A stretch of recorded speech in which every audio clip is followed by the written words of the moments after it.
91મો જન્મજયંતિ મહોત્સવ. તારીખ 26/11ની સવારે પત્ર વ્યવહારમાં પરોવાયેલા સ્વામીશ્રીને બ્રહ્મણના વ્યાયામનો સમય થઈ ગયાની સૂચના મળતા તેઓ કાર્યની સંકેલણી કરી ઊભા થવા ગયા. પણ ઊભા થતાં થતાં તેઓએ પત્ર પરિચારકને સૂચના આપી કે પેલો છેલ્લો કાગળ લખ્યો, એમાં સાઈડમાં ખાલી જગ્યા છે, તો તમે ત્યાં લખી દેજો કે સંતો, હરિભક્તો, કાર્યકરો સર્વને જય સ્વામિનારાયણ કહેશો. બધાને આશીર્વાદ છે. આ પણ સ્વામીશ્રીની એક ખાસિયત. તેઓ જ્યારે પત્ર લખે ત્યારે એ કાગળનો ખૂણે ખૂણો ભરી દે. ઘણીવાર તો સંપૂર્ણ લખાઈ ગયેલા ઊભા પત્રની ડાબે જમણે બચેલી હાંસિયા જેવી જગ્યામાં પણ તેઓ પત્રને આડો કરી લખે. તેઓની આ ગતિવિધિમાં પદાર્થનો પૂરેપૂરો ઉપયોગ કરવાના વલણની સાથે ભક્તો ભાવિકોને શક્ય એટલું વધુ પીરસવાની વૃત્તિ પણ દેખાય. જેના કાળજાનો ખૂણે ખૂણો હેતથી છલકાતો હોય તેના કાગળના ખૂણે ખૂણા હસ્તાક્ષર વિના કોરા કેમ રહે? આ રીતે અપાયેલા માર્ગદર્શનથી ભર્યા ભર્યા સ્વામીશ્રીના પત્રો આજે પણ તેઓના મમતાથી ભર્યા ભર્યા હૈયાની યાદ આપી રહ્યા છે. તેઓના આ પ્રેમનો સ્વાદ પામેલા લાખો સત્સંગીઓને પ્રતિવર્ષ માગશર સુદ આઠમની પ્રતીક્ષા રહેતી. સ્વામીશ્રીનો આ જન્મદિન જેમ જેમ નજીક આવવા માંડે તેમ તેમ સમગ્ર સત્સંગ સાગરમાં ભાવ ભરતી ઉછળવા માંડતી. તેમાં હુલસતા કોક રસોઈની સેવા કરવા તલપા પણ રહેતા, તો કોક વિવિધ ઉપહાર લઈ હાજર થતા. આવા કંઈક ભક્તોથી તારીખ 2/12ના રોજ મુંબઈના મંદિરનો ખોબા જેવો ઘુમ્મટ ખીચોખીચ ભરાઈ ગયો. તેની શેરી જેવી પ્રદક્ષિણા પણ ઉભરાઈ ગઈ.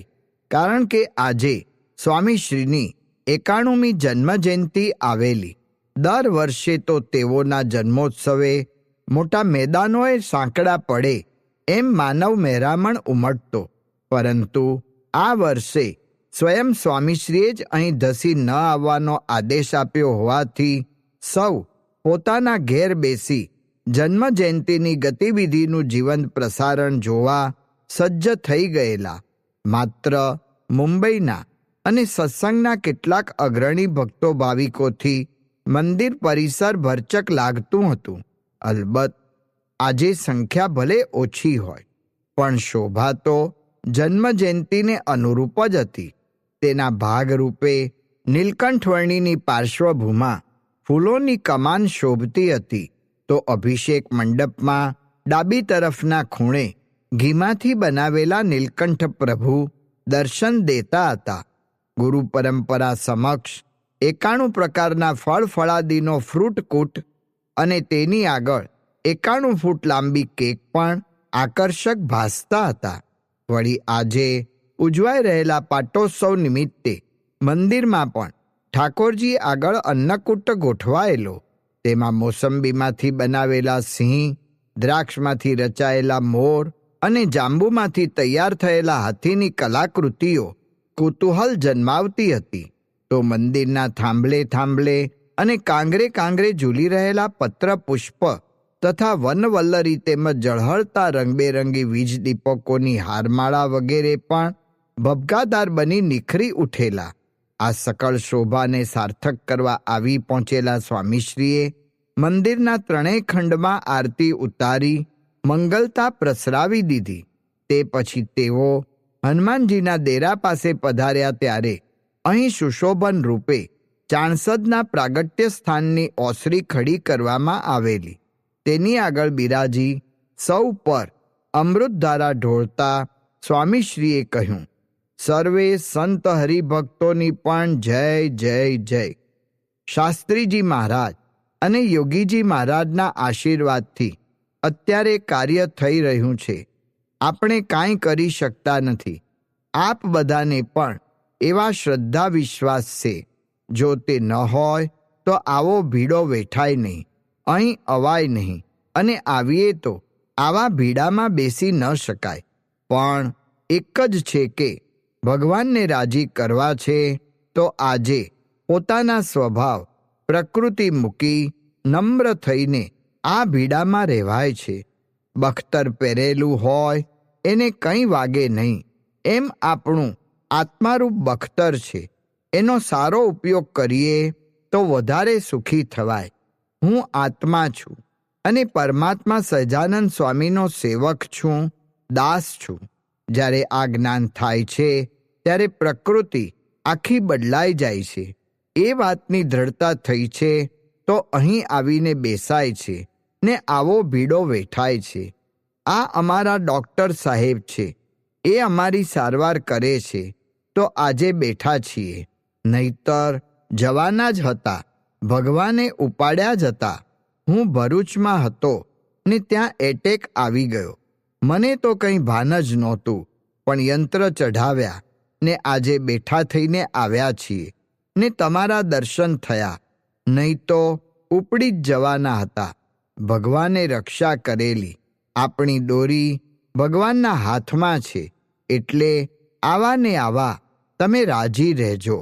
બધાયને ભગવાન તને મને ધને સુખી રાખે, કુટુંબથી સુખી રાખે, ધંધાથી સુખી રાખે, એવી મહારાજને પ્રાર્થના છે. પાળીએ ને પળાવીએ ધર્મ.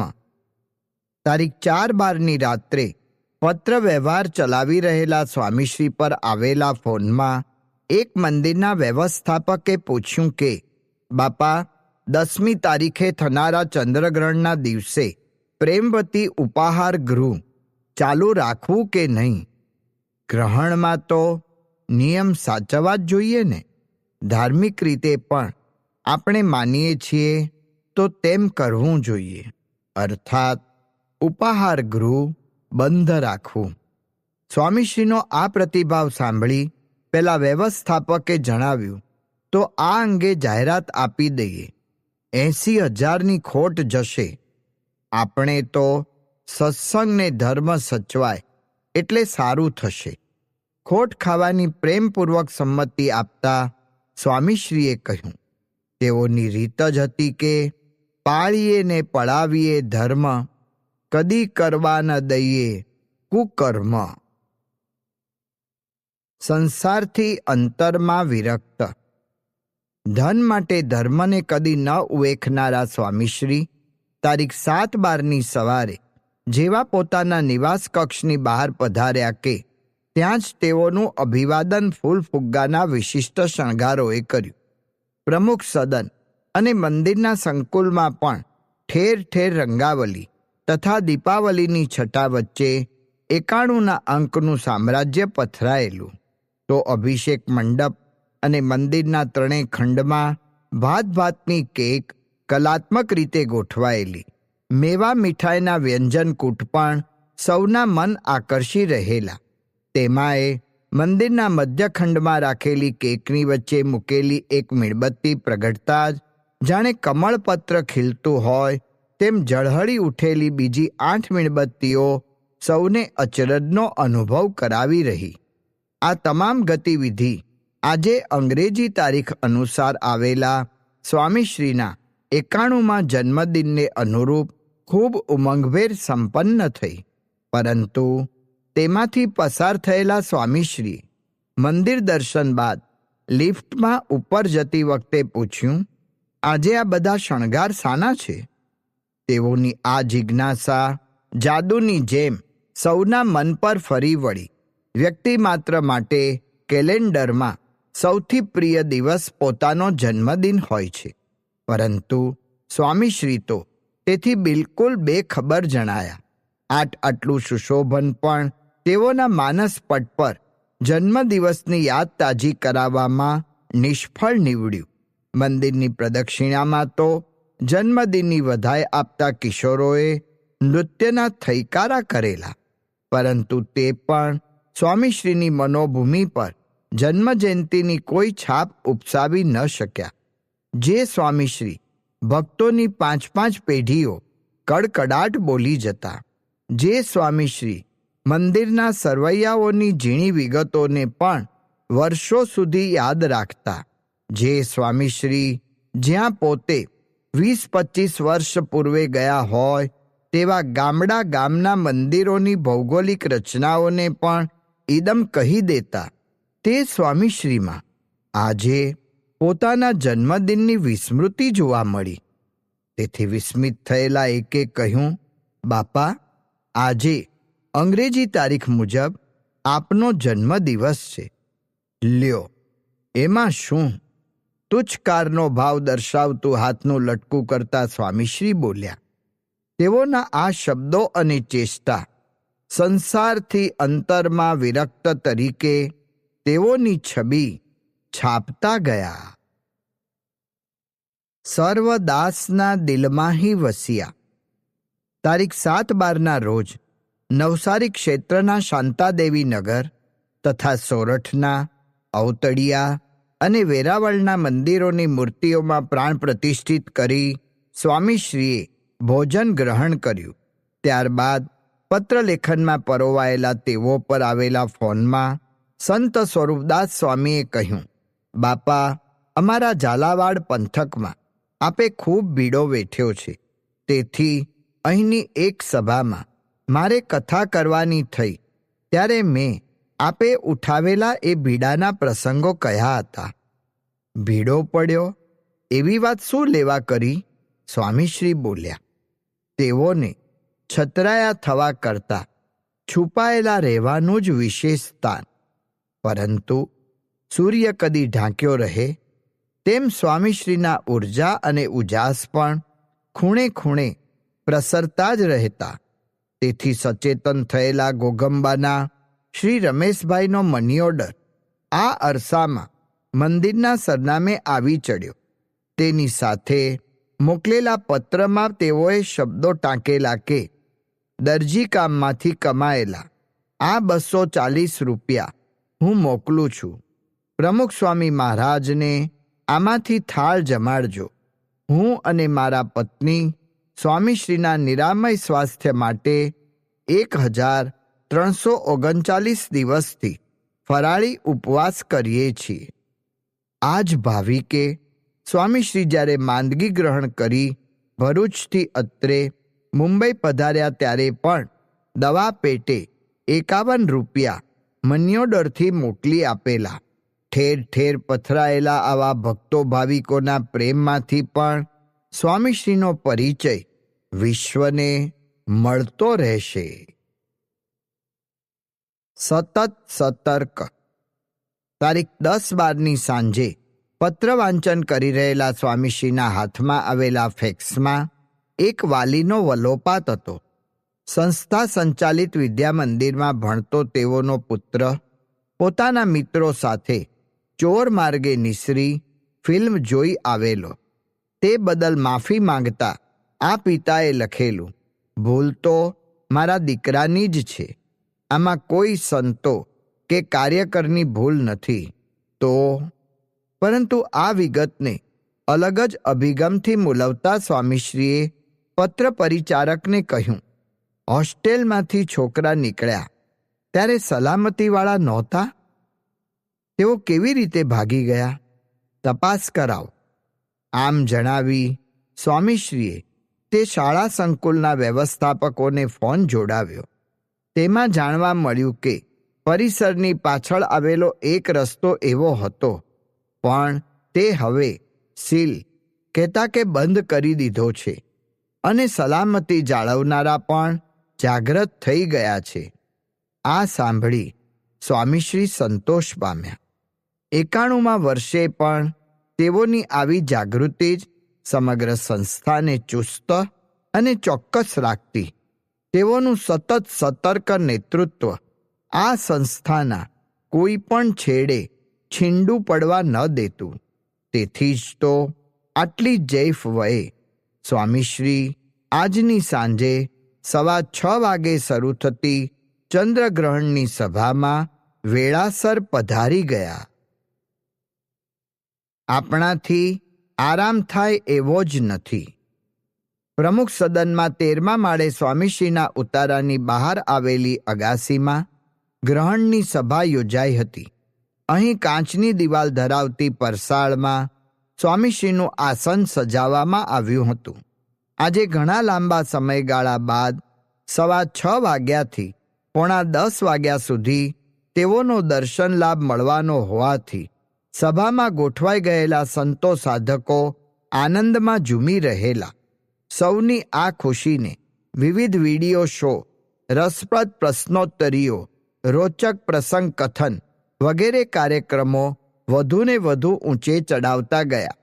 તેમાં પણ પ્રસંગ કથનના ક્રમમાં જ્યારે સ્વામીશ્રીએ ટ્રેનના ફૂટબોર્ડ પર લટકતા લટકતા તેઓ અટલાદરાથી સારંગપુર પહોંચ્યા તે ચરિત્રની વાત શ્રી મુખે કહેવા માંડી ત્યારે તો તેઓની ભીડા ભક્તિ અને ગુરુ ભક્તિના રંગથી સૌ રસબસ થઈ ગયા.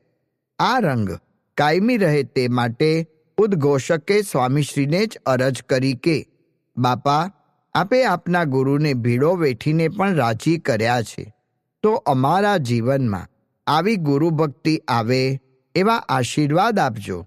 આ પ્રાર્થનાને પ્રતિસાદ આપતા સ્વામીશ્રી બોલ્યા, આજે જે સંતો થયા, ભક્તો થયા, મંદિરો થયા, સત્સંગ થયો અને જે થયું છે એમાં મુખ્ય વાત તો આપણા ગુરુ છે.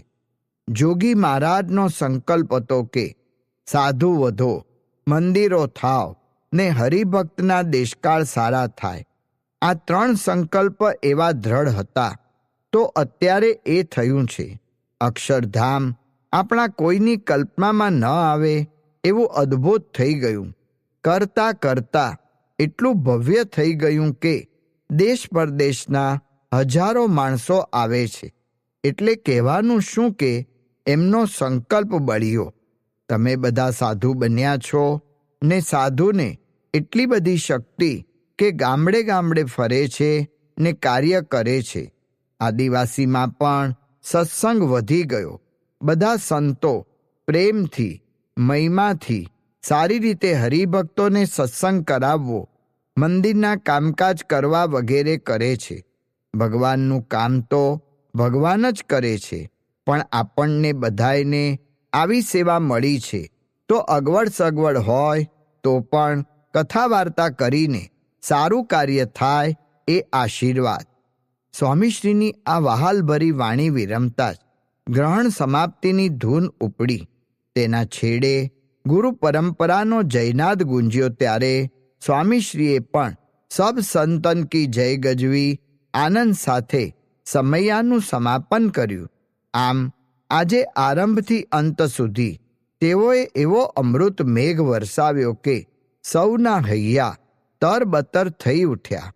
તેથી જ સ્વામીશ્રી જ્યારે સ્નાનાદિક માટે ઓરડામાં જઈ રહેલા ત્યારે ઉદ્ઘોષક સંતે વિનંતી ઉચ્ચારી કે, બાપા, આજે પોઢવામાં આપને રોજ કરતાં 1 કલાક મોડું થશે, તો 1 કલાક વધારે આરામ કરીને કાલે દર્શન માટે નીચે મોડેથી પધારજો. આ લાગણીનો તરત પ્રતિભાવ આપતા સ્વામીશ્રી બોલ્યા, શાસ્ત્રીજી મહારાજ અને યોગીજી મહારાજે ક્યારેય આરામ કર્યો જ નથી. જો કર્યો હોત તો આ બધું થાત જ નહીં. આપણાથી આરામ થાય એવો જ નથી. 91 વર્ષીય સ્વામીશ્રીના આ શબ્દોએ સૌને ગદગદ કરી મૂક્યા.